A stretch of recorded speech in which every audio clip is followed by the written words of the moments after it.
Bye. नमस्कार मंडळी, कसे आहात? काय झालं?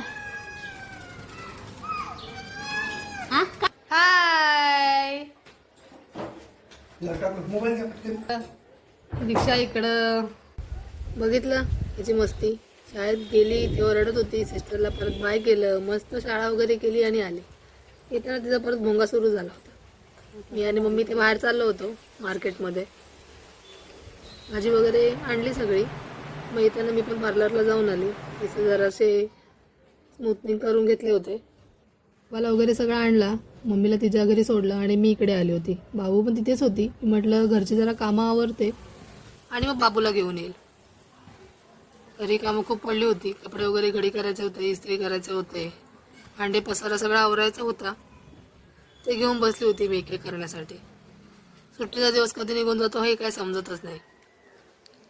मस्त उजेड पडलं होतं, संध्याकाळचे मस्त 4 वाजले होते. मस्त संध्याकाळी चहा बनवला, चहा बिस्किट खाल्ला आणि एक कामं करत बसली होती मी. लाईट गेली, पाऊस नाही काय नाही तरी सुद्धा छान बरं होतं यार. बघितलं, लाईट गेली होती त्याच्यामुळे एवढा घाम फुटला होता ना, विचारायलाच नको. आवरलं, मग स्पेशल बनवली पुरी भाजी. त्यांच्यासाठी सरप्राईज होतं. बटाट्याचा मस्त रस्सा, पुरी भाजी, भाजीसुद्धा बनवली होती, पापडसुद्धा केले होते. स्पेशल होतं. एक दिवस घरी असले की मग ते करायला वेळ भेटतो, अशा टायमाला वेळ भेटत नाही.